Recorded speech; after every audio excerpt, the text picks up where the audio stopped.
guys, and welcome back to Reading Club. Today I'm going to start a new book. It's called Dirty Bertie Pants. It's also divided into 3 stories. The first story is called Pants, the second Fame, and third Poop. So today I'm going to read you the first story, Pants. Chapter 1. It was Thursday morning at the swimming pool.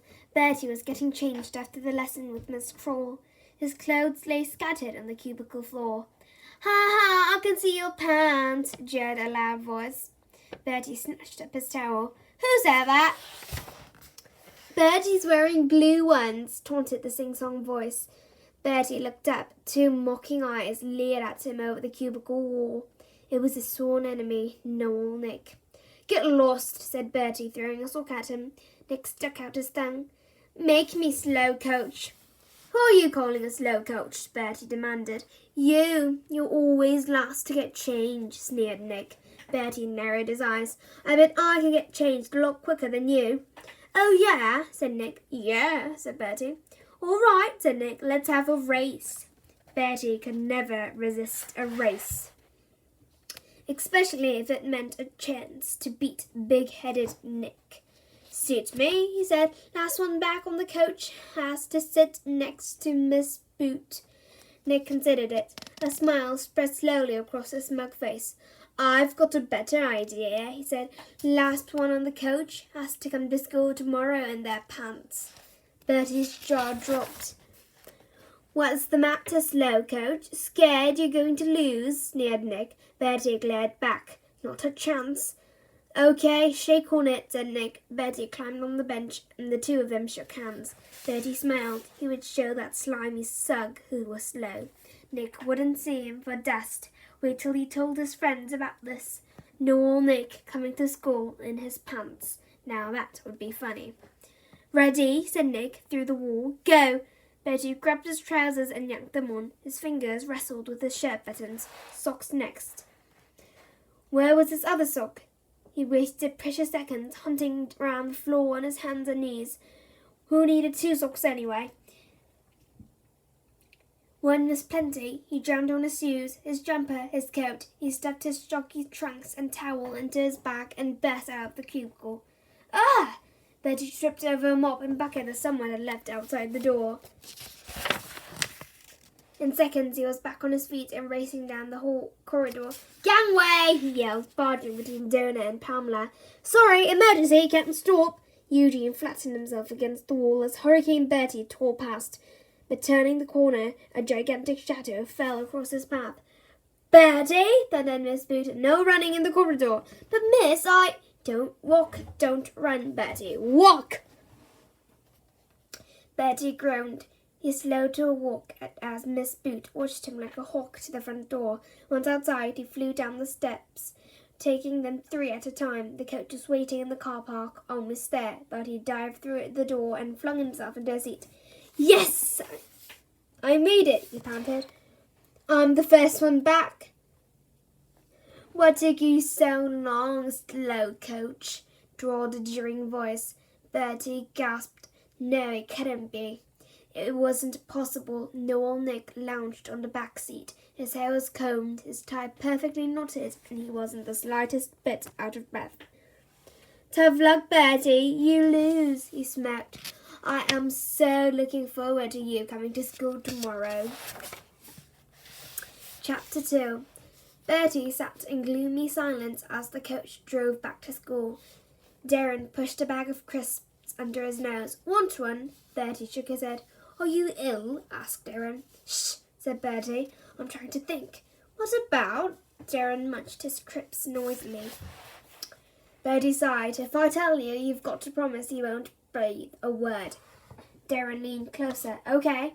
Bertie looked around to check that no one could hear. He dropped his voice to a whisper. "I bet Nick I could beat him back to the coach after swimming." "And," said Darren, "and I lost the bet. Now I've got to come to school tomorrow in my pants." Darren grinned with delight. "In your pants? Ha ha ha!" "Shut up," hissed Bertie. "No, but seriously," giggled Darren. "In your pants? Keep your voice down," pleaded Bertie. I can't help it. That's so funny, thoughted Darren. Eugene turned round from the seat in front. What's so funny? Bertie's going to come to school in his pants, said Darren, for a bet. Eugene stared at Bertie. You're not. No, said Bertie, turning crimson. He was starting to wish he'd never mentioned it. But in your pants? Stop saying it, cried Bertie. You're meant to be my friends. You're meant to help me. Darren crunched another crisp. It's not our fault, he said. You made the bet. What can we do? Bertie thought about it. I know, he said. Do it with me. What? Said Darren. Come to school in your pants, said Bertie desperately. We'll all do it. Together. It'll be brilliant. Why don't we? Darren and Eugene stared at him. You've got to be kidding, said Darren. There's no way anyone's going to see my pants. Eugene, pleaded Bertie. You'll do it, won't you? Eugene shook his head. Sorry, Bertie. I don't think my mum would let me. Bertie slumped back in his seat and stared out the window. Miserably. So much for friends. He was on his own. Back in class, Bertie racked his brains. What was he going to do? Why, oh why, had he let Nick trick him into that stupid bet? He was certain that two-faced Toad must have cheated. He was probably wearing half his clothes before the race even started. In any case, there was no going back now. A bet was a bet, and he'd shaken on it. He tried to imagine walking into school wearing nothing but his pants. It didn't bear thinking about it. People would be laughing at him for the next billion years. No, he just had to think of some way out.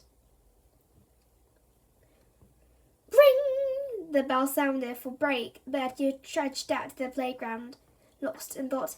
There he is! Bertie turned round to see Angela Nicely and two of her little friends. Angela lived next door to Bertie. She was 6 years old and had been in love with Bertie ever since the time he gave her a sherbet lemon to stop her talking. What do you want? Glared Bertie. We want to ask you something, giggled Angela. Not now, said Bertie. I'm busy. He walked faster, but Angela kept up with him. What colour are they, Bertie? She simpered. Huh? Said Bertie. White or pink? Giggled Laura.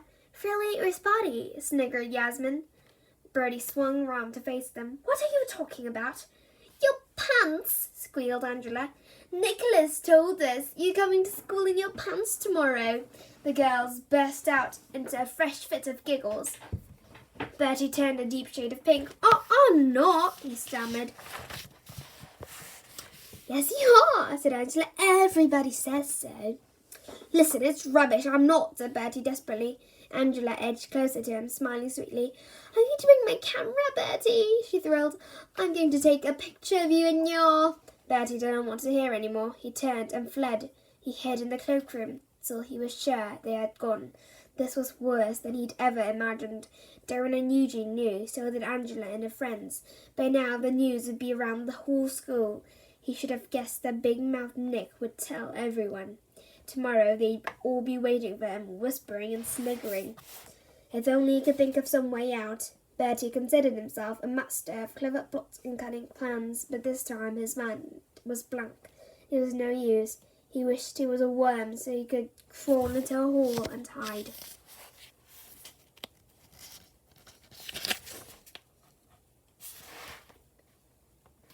Chapter 3. Bertie, boomed Miss Skinner in assembly. Out to the front, now. Me, miss, said Bertie. Yes, you, and make it snappy. I haven't got all day. Bertie gulped and dragged himself out to the front. Why was everyone staring at him and sniggering? Haven't you forgotten something, Bertie? Said Miss Skinner. Bertie looked down. He gasped. He was wearing nothing but his pants. Ah! He screamed and woke up. He breathed a sign of relief and sank back on his pillow. Thank goodness it was only a nightmare. Wait, what was today? Friday? Pants Day? It wasn't a nightmare after all. It was really happening. There was a knock on the door. Mum came in. Aren't you up yet, Bertie? It's time for school. Ground Morning. Bertie. I don't feel well. I think I've got germy mills. Mom felt his head. She said. I can't see any spots. I think they're invisible, he mumbled. Don't be silly, Bertie. There's no such thing. How do you know? Said Bertie.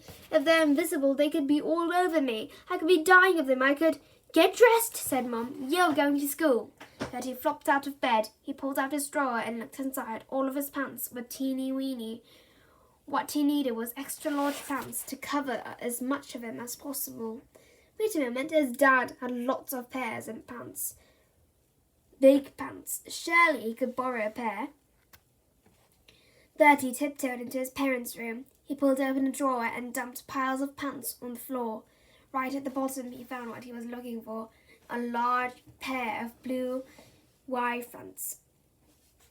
Bertie tried them on and looked in the mirror. They looked absurdly big, but they were the best he could find. Mum and Susie were eating breakfast in the kitchen. Bertie tried to sneak past them and reach his chair. Shrieked Susie, catching sight of him. What, said Bertie, they're only pants. Mum stared at him. Good heavens, Bertie, where are your clothes? And whose pants are those? Dad's. I just needed to borrow them, said Bertie. Wee Susie. You should see yourself. They're way too big, said Mum. You've got plenty of pants of your own. Not like these. I need a really big pair. Whatever for? Never mind, he laughed. It's okay. Whatever for? For a bet. I said I'd go to school in my pants. Don't be ridiculous, Bertie. You can't possibly, said Mum. Bertie blinked. A wave of relief swept over him. Why hadn't he thought of it before? He had promised to go to school in his pants, and he would. Never mind, he laughed. It's okay, everything's okay. He danced out of the kitchen and back upstairs wearing the pants on his head. Chapter 4.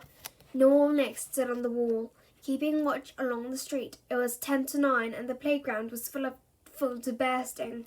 Everyone had come early to be sure of seeing Bertie's big moment. Angela nicely had a camera at the ready.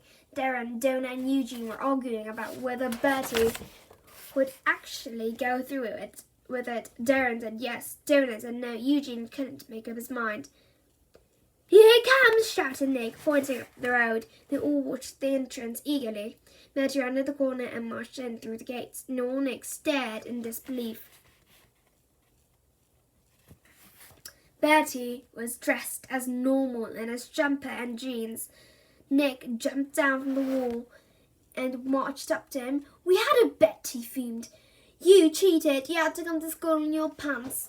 Bertie shrugged. I have. I'm wearing them under my trousers. What? Stammered Nick, turning pale. What's the matter, Nick? Asked Bertie. Don't you wear pants under your trousers? Of course I do, snapped Nick. Bertie winked at Darren. That's not what I heard. I heard you don't wear pants. No, grinned Darren. Not at all. I do, protested Nick. I heard you went Nicholas, Nick, said Bertie. It's not true, wailed Nick. But how do we know, said Bertie. Because I say so, you might be lying. I'm not, yelled Nick. Look. He pulled down his trousers to prove it. Snap went Angela's camera. Nick turned crimson. The whole school could see his pants and they were all laughing. I'll get you for this, Bertie, he yelled. Well, that's the end of this channel. If you liked it, please click many likes and subscribe Reading Club. I'll come back later with a new and improved channel. Bye, everybody.